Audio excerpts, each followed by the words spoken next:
Vidare tinokuchingamidzai zvekare kune chimwe chirongwa pano paZoom, Facebook Secrets and Confessions. Tatsuka zvekare nemamwe mamessages. Regedzei tibva tapinda mumamessages edu atadzoka takakubatirai. Message yedu yekutanga yakamira sekudai so. Anzi makadii zvenyu mukomana Shi, ndinokumbirawo kuti munge muchindiposterawo nyaya yangu makavigawo chitupa changu. Inini mukomana Shi, nyaya yangu yakamira sekudai so.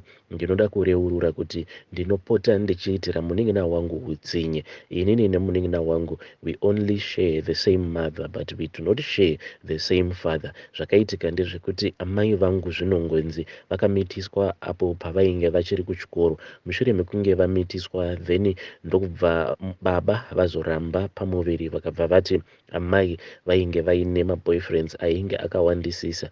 Then ndati yarukei, amai ndo pavakabva vazowanikwa zvekare nastepfather vangu. Inini ndakabva ndazombosiyiwa ndigere kumusha. So I think kuti ndo pakabva pazotangira bitterness yangu, asi nekufambawo kwenguva amai nastepfather vangu vakabva vazouya ndokubva vazonditora ndikabva ndazotangawo kugara kuguta. Asi takati tigere kuguta ikoko, ndaiona kuti kamubatirwo kacho kamwe kandainge ndichiitwa especially namama vangu kainge kakatosiyana. Ndaiti kana ndikaita musikanzwa, mama she would get so angry at me. Vainge vasingatombondibati sekunge ndainge ndiri mwana wavo. Vainge vachindibata nedzimwe nzira dzedze dzekuti it was like she regretted kuti why vainge vakandizvara. So this thing zvakangoramba zvichingondiafecta kudzamara stepfather vazoshaika. Stepfather vakati vashaika, inini ndini ndakazotova almost the man of the house. Ndokubva ndazodropa out of school,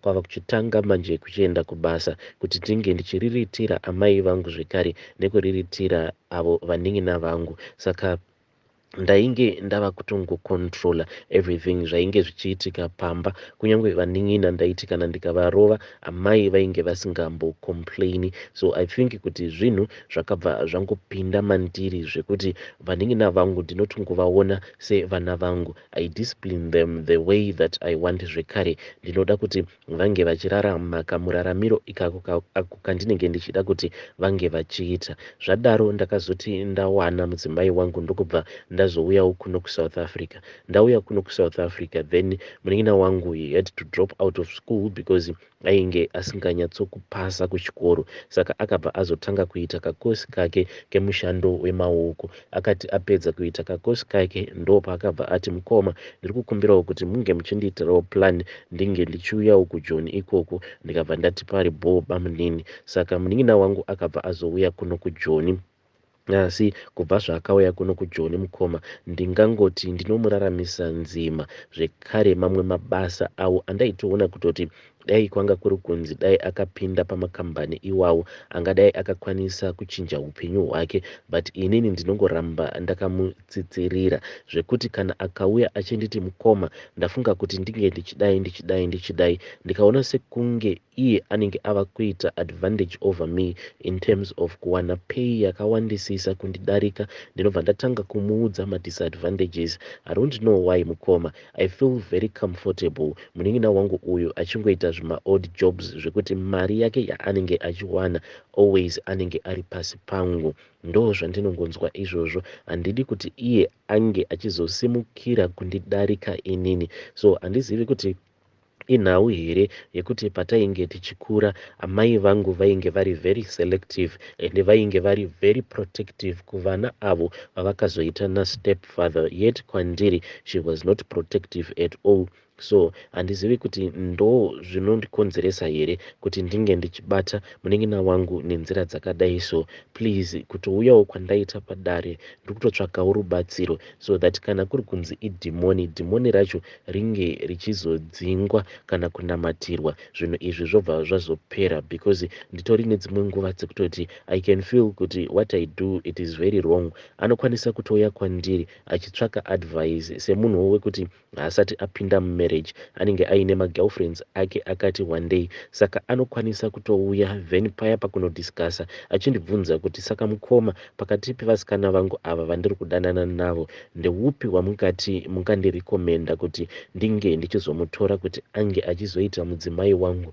I find myself most of the times kana kuri kunzi kana anditumidzira mapictures, kana ndikaona sekunge pakati pevasikana avo vaanenge achidanana navo uya anenge akanaka ari attractive, ndinobva ndatanga kumushoropodza kunyange munhu wacho ndisingamuzivi. Worst of all, kana kuri kunzi akadanana nemunhu wekuziva, ndinobva ndatanga kumuvhurira mamwe mafaira mamwe anenge asitombori necessary at all. Apa ndinenge ndichingoda kungomuodza mwoyo, but munin'ina wangu ndinomuda. I don't know why ndiri kungoramba ndichingomutsitsirira pasi like the way that I am doing.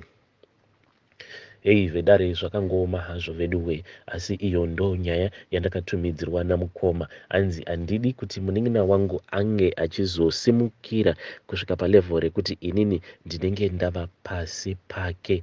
Hei, ngativabatsireiwo mucomment section nekuti mweya wegodo ndo unozokonzeresa zvakawanda.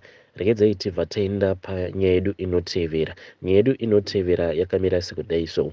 Anzi, makadi zvenyu mukoma Nashi, ndinokumbirawo kuti munge muchindiposterawo nyaya yangu makavigawo chitupa changu. Inini pandainge ndichiri mudiki, I think zvinhu izvi ndezvekuma 12 years, pandainge ndiine 12 years.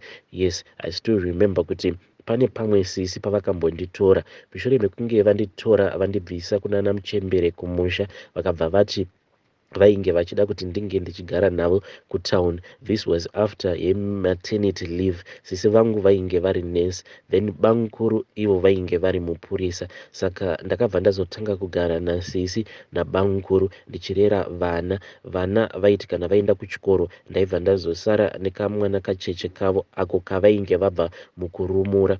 So zvakazoitika ndezvekuti pane vamwe vatete avo vainge vachingogarawo mutauni imomo, vaiti almost on a daily basis, kana kuri kunzi sisi kana ivo vachishanda night shift. Vatete ava vaingokaruka vasvika pamba, ende vaiti kana vasvika pamba huri usiku vaisambogara kwenguva yakati rebei, then bankuru vobva vazotevera vatete ivavo. So zvakazoitika umwe musi ndezvekuti inini nevana vatete tainge taswera zvedu tichiona mahora movie aya marong 10, saka ndiri munhu wekuti nditongori gwara zvangu, saka ndakabva ndakasika kubika inini nevana vasisi ndokubva taenda zvedu tikanovharirana muspare room because ndainge ndichitya and I didn't want it to get dark tisati tabika, tisati tapedza mabasa ese epamba, zvekuti bankuru vakazosara vachiuya, isusu tainge tatopedza everything ndokubva tatovaudza kuti tava kuenda kunorara. Ivo vakangoti so early, so I think kuti pavakaona kuti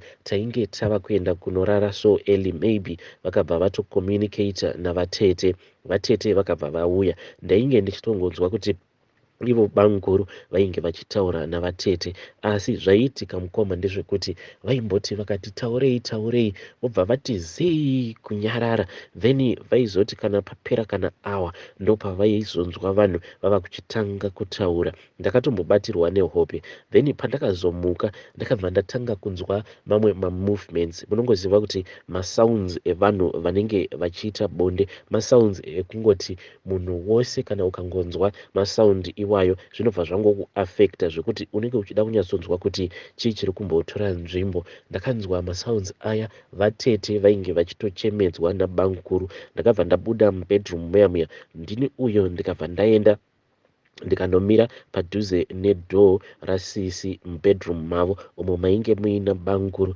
navatete vainge vari bhizi mukoma vainge vari bhizi vachiita bonde. So ndakabva ndaona kuti dhoo rainge risitomborina kunyatsokuvharwa zvakanaka. Ndakadongorera mukoma ndokubva ndatoona kutoti vatete vainge vakatoita zvekutokotamiswa pamubhedha nabankuru vachitoita bonde.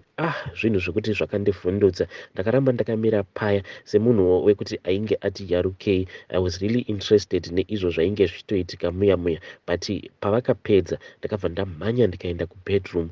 Saka zvinhu zvekuti zvakandinetsa kuti sisi ndovaudza here kana kuti ndongosiyana nazvo. Mangwana acho sisi pavakazodzoka vatete vainge zvavo vakatorara mudining vachitongopretenda sekunge vainge vakarara mudining but zvakandibata mukoma and at the same time ndainge ndichitya kurohwa because vatete vangu munhu ainge achitorova kunyange vana baba vaitovatya vatete ivavo saka ndakabva ndatya kuti kana ndikagara ndaudza sisi kuti ndakaona vatete vakaita zvekukotamiswa nabangukuru ivo vari pamubhedha bangukuru vakaita zvekumira ndakabva ndaona kuti zvimwe kuda vatete vanokwanisa kuzondirova kubva ipapo mukoma kusvika izvezvi inini ndatovawo nemhuri yangu ende vatete ava vachiri vapenyu and vachembera zvavo but vachiri vapenyu but nyaya iyi mukoma inondirwadza. Now I understand kuti chihure chemurume chinorwadza saka at the same time kuti ndinge ndichiudza sisi vangu I feel as if maybe ndinenge ndava kutovaitira utsinye because marriage yavo nabangukuru haina kana maerrors at all. Maybe bangukuru vakangoitawo mamistakes avo ipapo ndokubva vazongosiyana nazvo. So I am always questioning myself ndichingozvifunzurudza kuti saka ndoita sei sisi ndovaudza here ivo tete vachiri vapenyu kana kuti ndongosiyana nazvo. Please ndibatsireiwo mhuri yeZimbabwe kuti pakadai so ndingapafambisawo sei. Hei vedare ndo meseji iyo yandakatumidzirwa ichibva kuna vahanzvadzi vedu zvakangooma hazvo vedu wei hanzi ndakaona vatete vainge vari pamubhedha then bangukuru ndo vainge vakaita zvekumira vari pasi.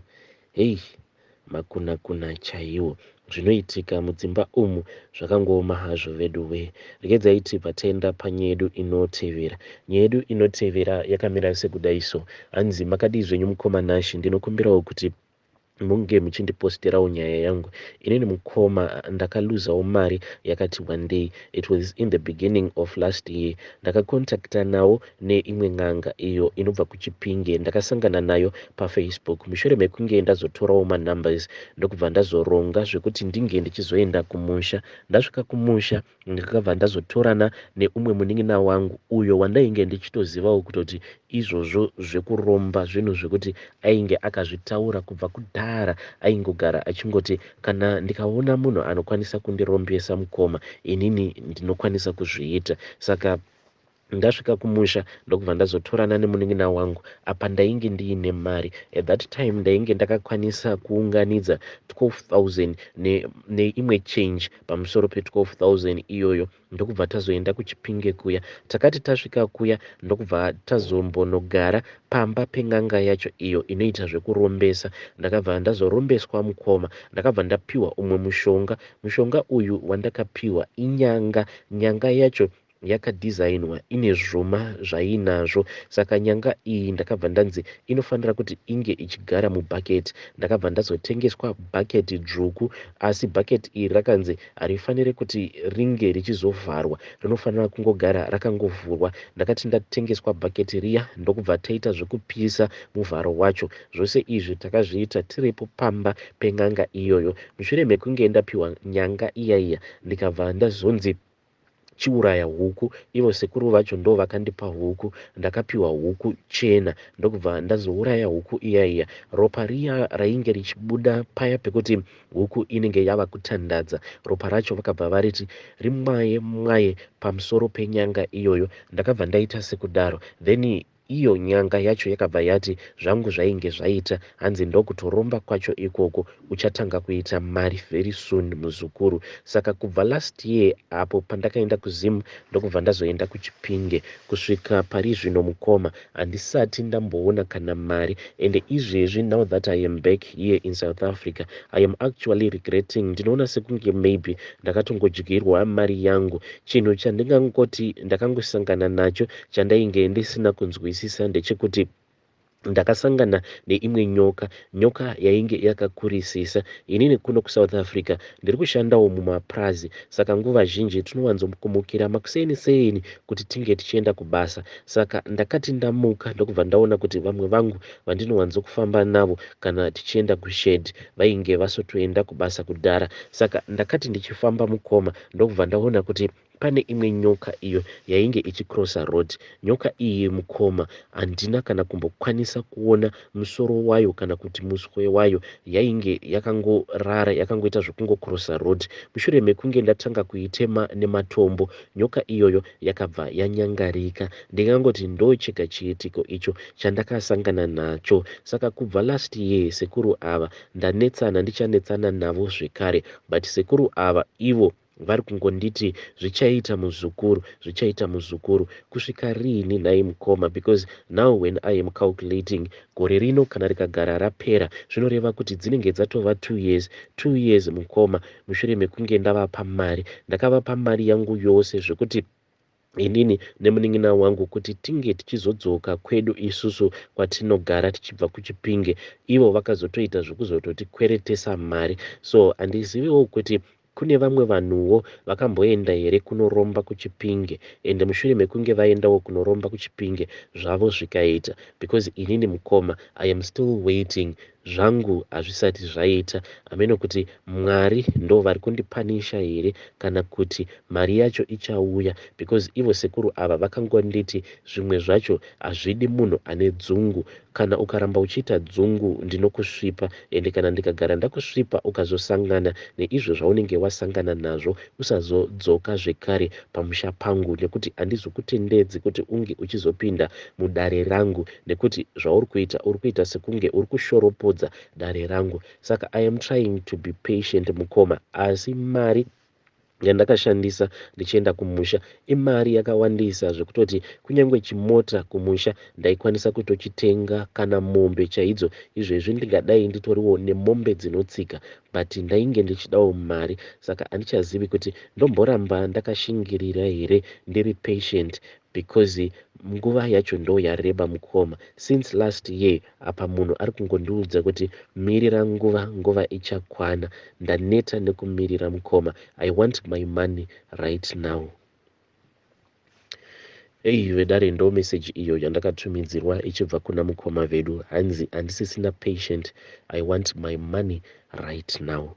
Zvakangoma hazvo vedu we. Kana kuinewo vakamboendawo kuChipinge vachifambirawo nyaya idzodzo dzekuti vange vachiromba kana kunogadzirisa vanhu or whatever, you can come to my inbox. Hanzi munge muchizotiudzawo kuti zvenyuwo zvakaita here, because zvangu ndakangofambira mahara, ende ndokubva ndapa n'anga iyi mari yakawandisisa zvekuti takabva tasara tisina kana senti, ndokubva azototikweretesa mari yekuti tinge tichikwanisa kuzodzoka kumusha. Ei pakaipa, pakaipa. Ngatisanganei zvekare mune zvimwe zvirongwa zvinotevera.